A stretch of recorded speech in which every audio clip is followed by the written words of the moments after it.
அனைவருக்கும் வணக்கம். லைட்டாக அப்செட்டான நியூஸோடு தான் வந்திருக்கிறேன். கொஞ்சம் வருத்தமாக தான் இருந்தது. நேற்று வந்து இந்த டாபிக்லாம் பேசணுன்ட்டு அப்படியே ஆர்டர்லாம் எடுத்து வச்சுட்டு இதெல்லாம் இன்னைக்கு பேச போகிறோன்னு ஒரு ஹாப்பி மூடு நேற்று இருந்தது. ஆனால் வந்து ஷாக்கிங் நியூஸாக உள்ளே வந்தோடனே பார்த்தோம்னா வழக்கம் போல் ஃபேக் நியூஸ், இந்த நடிகர் இறந்தார், அந்த நடிகர் இறந்தாருன்ட்டு அதுக்குன்னே ஒரு சேனல் இருக்கும்.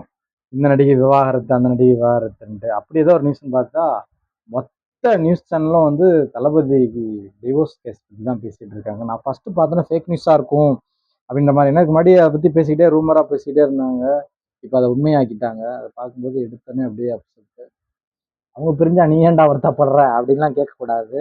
ஏன்னா டை ஹார்ட் ஃபேன்ஸ் அவங்கள எப்படிலாம் பார்த்துருப்பாங்க. நான் இதுக்கு முன்னாடி ஒரு வதந்தி ஒன்று ரிப்போர்ட்டரு ஒரு ஆக்டர்கிட்ட கேட்டாங்க, உங்களை பார்க்க வந்து அவங்கள பார்க்க முடியாமல் விஜயை பார்க்க போயிட்டாங்களா அப்படின்ட்டு. ஸ்டார்டிங் ஸ்டேஜில் அது ஒரு ஆக்டர், அவர் வந்து ஆனந்த படத்தோட தெலுங்கு வருஷன் நடிச்சிருந்தாங்க. அவங்கள தான் பார்க்க வந்தாங்க அப்படி இப்படின்னு அந்த இடத்துல ஒரு பொருளை மாதிரி ஒன்று கிளப்பும்போது இல்லை அப்படிலாம் இல்லை அப்படின்ட்டு அந்த ஆகாஷ் நினைக்கிறேன். ஸோ அவங்க வந்து தளபதியோட ஃபேனு, விஜயோட ஃபேனாக தான் இருந்து அதுக்கு தான் கல்யாணம் பண்ணாங்க, ஃபேமிலிலாம் செட் ஆச்சு. பட்டு இதுக்கான காரணம் என்ன அப்படின்னா, தலைவர் தளபதி விஜய் அவர்கள் வந்து அந்த நடிகையுடன் சில காலமாக அப்படி இப்படின்னு சொல்லிட்டு போட்டு பறத்து விடுறாங்க. மீடியாவுக்கு ஒன்று கிடைச்சாலே புலந்து விட்டுருவாங்க. இப்போ ஃபுல்லாக அதுதான். இனிமேல் விஜய்க்கு யார் சாப்பாடு போடுவா? ஃபீலிங்காக இருக்குல்ல? இந்த நியூஸ் வந்து பார்க்கும்போது நானும் இருந்தேன். காலேஜ் பொண்ணுங்க, அது இனிமேல் என்னடி அப்படின்னு பேசிட்டு பேசாமல் நான் வேணா கல்யாணம் பண்ணிக்கிட்டாடி அப்படின்னாங்க. இதெல்லாம் அவங்க பார்த்தாங்கன்னா நொந்துருவாங்க.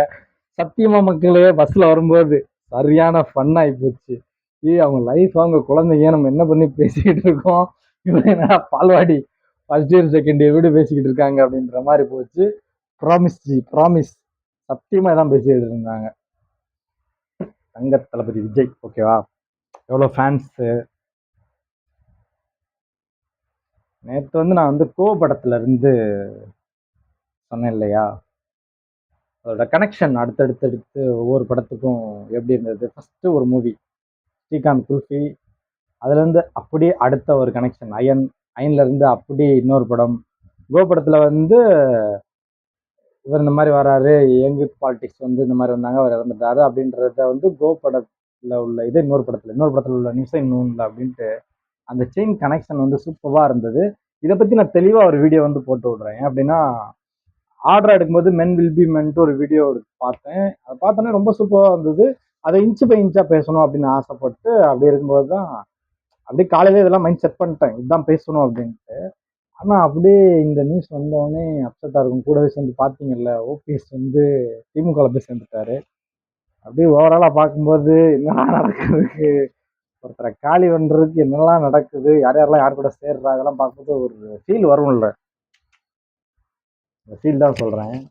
சில நேரம் இந்த மைக் ஆன் பண்ணாமே பேசிகிட்டு இருப்பேன் ரொம்ப நேரம், அதனால தான் பார்த்தேன். அது பார்க்கும்போது என்னடா வாழ்க்கை போங்கடா, இப்போதான் லைட்டாக ஃபீல் ஆச்சு வேறு விஷயத்துக்கு, அது முன்னே இந்த ஃபீலா அப்படின்ற மாதிரி. சரி ஓகே, நம்ம வந்து தளபதி விஜய் அவர்களுக்கு டிவோர்ஸ்க்கு என்னென்னலாம் நியூஸில் பேசுகிறாங்க அப்படின்னு பேசலாம். பார்த்துட்டு அப்படின்னு நான் ஷேர் பண்ணுறேன்.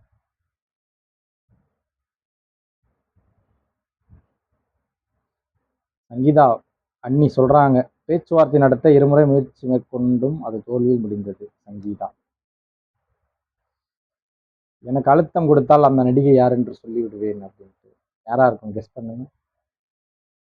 எஸ், அந்த நடிகை தான் சொல்லுவாங்க.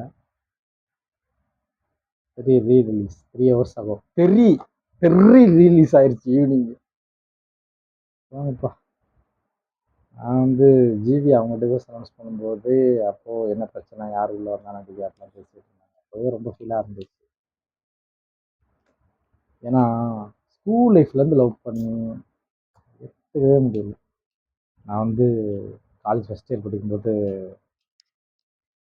ஒரு டூ சைடு லவ். அப்படிம்போது ஒரே ஒரு கண்டிஷன் தான் போட்டேன், டிவோர்ஸ்லாம் கேட்கவே கூடாது அப்படின்னு. அவங்க மைண்டில் நினச்சிருந்தாங்க, ஆனால் நான் கல்யாணமே பண்ண போகிறதில்ல, இவன் இன்னும் டிவோர்ஸை பற்றிலாம் பேசிகிட்டு இருக்கான் அப்படின்னு நினச்சிருப்பாங்க. எல்லோரும் 14ஆம் தேதி ப்ரப்போஸ் பண்ண போவாங்க. நான் ஒரு 2 நாள் தள்ளி போனதுனால வாழ்க்கையே டிவோர்ஸ். அதுக்கெலாம் ஃபீல் பண்ணக்கூடாது மக்களே.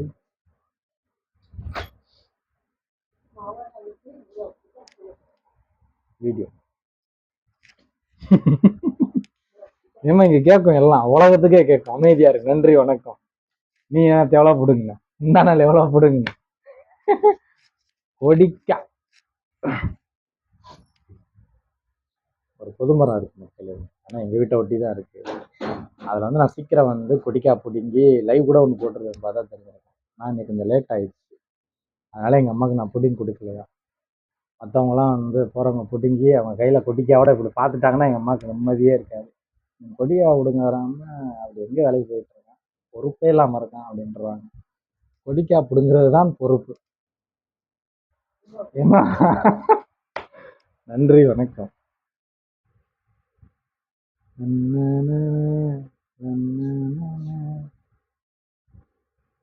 நான் நேத்து பிடுங்கி போட்டோம்லம்மா, அதுவே 1/2 கிலோ இருக்காது, ஒண்ணுமே இல்லை, பூ தான் வந்துருக்கு. பிடிக்கா பூ அதுக்கப்புறம் வந்து அதுக்கப்புறம் வரும்.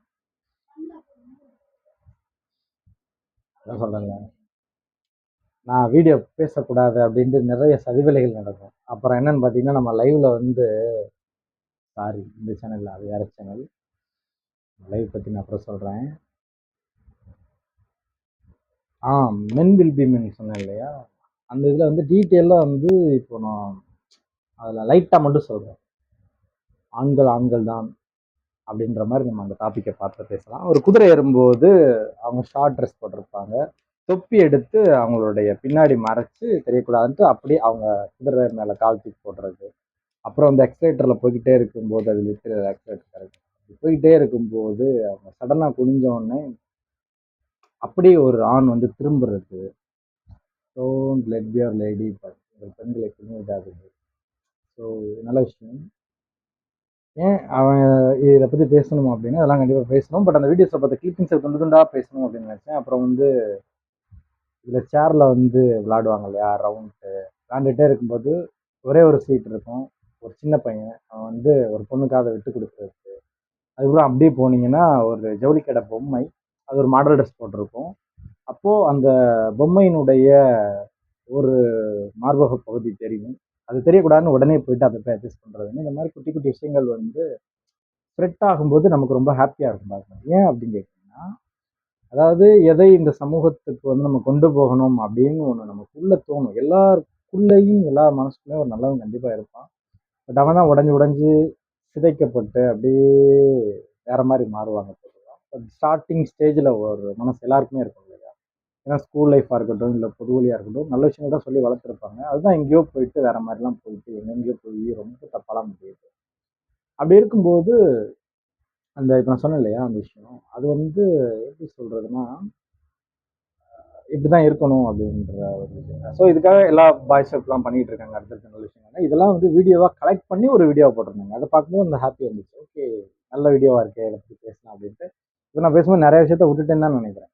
ஒரு ஃபர்ஸ்ட் ப்ரைஸ் வாங்கினோடனே ஒரு பொண்ணு வந்து என்ன பண்ணும் அப்படின்னா, செகண்ட் தேர்ட் சைடில் நிற்பாங்க இல்லையா, அந்த ஸ்டேஜ் கொஞ்சம், அதுக்கப்புறம் தேர்டு கொஞ்சம் இருக்கும், செகண்ட் கொஞ்சம் இருக்கும், ஃபர்ஸ்ட் அதை கூட கொஞ்சம் உயரமாக இருக்கும் இல்லையா, அது மேலே அப்படியே ஏற்றி பண்ணுற ஒரு பொண்ணோட வீடியோ. அதே மாதிரி பாய்ஸ் அப்போவே பண்ணியிருக்காங்க. அது இது வந்து நான் சொல்கிறது அதுக்கும் பழைய வீடியோ. அதை பார்த்தோன்னே ஒரு ஃபீல், ஆமாம் இல்லை நல்லா இருக்குல்ல இந்த வீடியோ அப்படின்ட்டு. ஏன்னா இதெல்லாம் வந்து வெளியில் தெரியணும். இதெல்லாம் ஸ்ப்ரெட் ஆகும்போது நல்ல விஷயங்கள் இன்னும் அதிகமாக வந்து பரவும் அப்படின்னு என்னோட நம்பிக்கை. உண்மையும் கூட. அப்போ என்னன்னா, இப்போ ஒரு விஷயம் சொல்றேன். இது நிறைய பேர் பார்த்துருக்க வாய்ப்பு கிடையாது. மேபி 90s கிட்ஸ் பார்த்துருப்பீங்க. நான் பார்த்துருக்கேன். 2K கிட்ஸும் பார்த்துருக்கலாம். இதுல உள்ள நியாயத்தை நான் பேசுறேன். ஏன் அப்படின்னா, இது வந்து நிறைய பேர் லைஃப்குள்ள இருக்கும். அது பாசிட்டிவா முடியும், நெகட்டிவா முடியும். என்னன்னு சொல்லிடுறேன். சுத்தி வளைச்சு பேசினா உங்களுக்கு புரியாம போகலாம். 2 விஷயம். லவ் டுடே மூவில பார்க்கும்போது நீங்க வந்து ஆண், பெண் எப்படி எப்படி போயிட்டு இருக்காங்க, அவங்க உண்மையிலே தப்பு பண்ணாங்களா, பண்ணலையா, அதுக்கப்புறம் ஒரு ட்ரூ லவ் அப்படின்ற மாதிரி காட்டுறாங்க இல்லையா. ஒரு லவ்வரை விட்டுட்டு ஒரு பாய் கூட போகும்போது எல்லாரும் என்ன மாதிரி இருப்பாங்களா? நான் நிறைய கூட ட்ராவல் பண்ணியிருக்கேன். ரொம்ப கண்ணியமாக தான் நம்ம வந்து நடந்திருக்கிறோம். ஏன் இதை நான் ரொம்ப பெருமையாக சொல்லுவேன், அப்படிதான் இருக்கணும். ஆனால் நிறைய பேர் அப்படி இருக்குமா, அதுக்கப்புறம் என்ன நடக்கும் அப்படின்னு பார்க்கும்போது நமக்கு சில நெகட்டிவாக விஷயங்கள் வித் ப்ரூஃபோட பார்க்கும்போது ரொம்ப ஹார்ட் வந்து உடஞ்சிரும். அப்படிலாம் இருக்கும். ஏன் நான் அதை பர்டிகுலராக சொல்கிறேன் அப்படின்னா, அதாவது ஒன்றே ஒன்று தேவை. என்ன தேவை அப்படின்னா, அதில் போயிட்டு பாசிட்டிவாக முடிச்சாங்க, நெகட்டிவாக முடிச்சிருந்தா அந்த இது எப்படி இருந்திருக்கும்னு நினச்சி பாருங்கள். நிறைய லைஃப்பில் வந்து ரொம்ப பெயின்ஃபுல்லான மொமெண்ட்டாக இருக்கும். நிறைய ஷேர் பண்ணியிருக்காங்க, நிறையா வீடியோஸ் பார்க்குறோம் நிறையா ரியல் லைஃப் அப்படி இப்படின்ட்டு. அப்போது இந்த இடத்துல ஒன்றே ஒன்று சொல்கிறேன், ஒரு ஷார்ட் ஃபிலிம் ஒரு விஷயத்த சூப்பராக சொல்லியிருந்தாங்கன்ட்டு, அதுக்கு சென்சார் வாங்கி கொடுத்தது கார்த்திக் சுப்ராஜா, லோகேஷ் கனகராஜா, டவுட் வந்துருச்சு. ஐ திங்க் கார்த்திக் சுப்ராஜா, லோகேஷ் கனகராஜ் வாங்கி கொடுத்தாங்கன்னு நினைக்கிறேன். ஒரு 3 ஷார்ட் ஃபிலிம் சேர்ந்து களம், அதில் ஒரு ஷார்ட் ஃபிலிம், இன்னும் 2 ஷார்ட் ஃபிலிமு ஒரு சென்சார் பண்ணாங்க இல்லையா, அந்த மூவியில் உள்ள ஒரு விஷயம் ரொம்ப ரொம்ப பியூட்டிஃபுல்லான மொமெண்ட்டு. இது நிறையா பேர் அனுபவிச்சிருப்பீங்க, பட் நெகட்டிவாக போய் முடிஞ்சிடும் நிறைய பேருக்கு. இது நான் கொஞ்சம் தெளிவாகவே பேசணும்னு ஆசைப்படுறேன். என்னன்னு சொல்லிடுறேன், ஓப்பனாக முதல்ல பேசுகிறேன். லவ் பண்ணும்போது ஏதோ வீடியோ கால் பேசியிருப்பாங்க, அதை வச்சு பிளாக்மெயில் பண்ணுவாங்க. அவங்க வந்து டேஞ்சர், ஓகேவா. இன்னொருத்தவங்க இருப்பாங்க, ஒரு வாரத்தில் கோவத்தில் ஒரு வார்த்தை விட்டுருவாங்க. அதுதான் எங்கேயோ சங்கத்தியாக விட்டுருக்கான், அப்பெல்லாம் ஃபீல் பண்ணாதீங்க. நிறைய லவர்ஸ்குள்ள நடக்கிற கான்வர்சேஷனில் பார்த்துருக்கேன், கேட்டிருக்கேன், ஷேர் பண்ணியிருக்காங்க. அவங்க சடனாக அப்படி சொல்லிடுவாங்க, அது ரொம்ப ஹார்ட் ஆயிரும். பட் அந்த மிஸ்டேக் பண்ண மாட்டாங்க அவங்க. ஏன் நான் அழுத்தி சொல்கிறேன்னா, பண்ண மாட்டாங்க யாருமே. நிறைய அப்படி பார்க்கும்போது அவங்களுக்கு வந்து ஒரு மாதிரி பெயினில் கோவத்தில் பண்ணுறதுன்ட்டு இதை வந்து ஒரு ஷார்ட் ஃபிலிம் சூப்பராக காமிச்சிருந்தாங்க. இது வாட்சுனே ஏறுங்க சித்தி அப்படின்ட்டு அவன் சித்தியே எதுக்கு சம்திங் கேரக்டர் சொல்லி தான் கூப்பிட்டு போவான். 2 பேரும் சேம் ஏஜில், பட் இந்த மாதிரி உறவுமுறை மாதிரி சொல்லிக்கிட்டு அங்கே போனதுக்கு பிறகு அவங்க லவ் பண்ண ஆரம்பிச்சிட்டாங்க ஒருத்தர் பார்த்து. ஏன் அப்படின்னா, ஒரு நேரில் ஒரு சந்திப்பு, அந்த சந்திப்புக்கு அப்புறம் மனசு விட்டு பேசும்போது அவங்களுக்குள்ள அது எதுவுமே இருக்காது. ஒரு தப்புனா தப்பு நடந்திருக்குங்களா, உடனே நடந்திருக்குங்களா, 10 வருஷம் கழிச்சு இதாக இருந்தாலும் அந்த பெண் மீது அந்த ஆண் வந்து தவறாக வந்து எந்த ஒரு எதுவும் சொல்ல மாட்டான். நிறையா, ஏன்னா எல்லாருமே உண்மையாக தான் லவ் பண்ணியிருப்பாங்க. அது தெரிஞ்சால் கூட சரி போய் திருடணும், அப்போ எதுக்குற நெட்டில் இவ்வளோ பிட்டு வீடியோ கிடக்கு அப்படிலாம் கேட்காதீங்க. அவங்களாம் வந்து தப்பானவங்க. அதனால் வந்து அதை பறக்க விட்ருவாங்க. ஏமாறுறவங்க அங்கே தான் போய் வாண்டடாக நிறைய பேர் ஏமாந்துகிட்டு இருக்காங்க.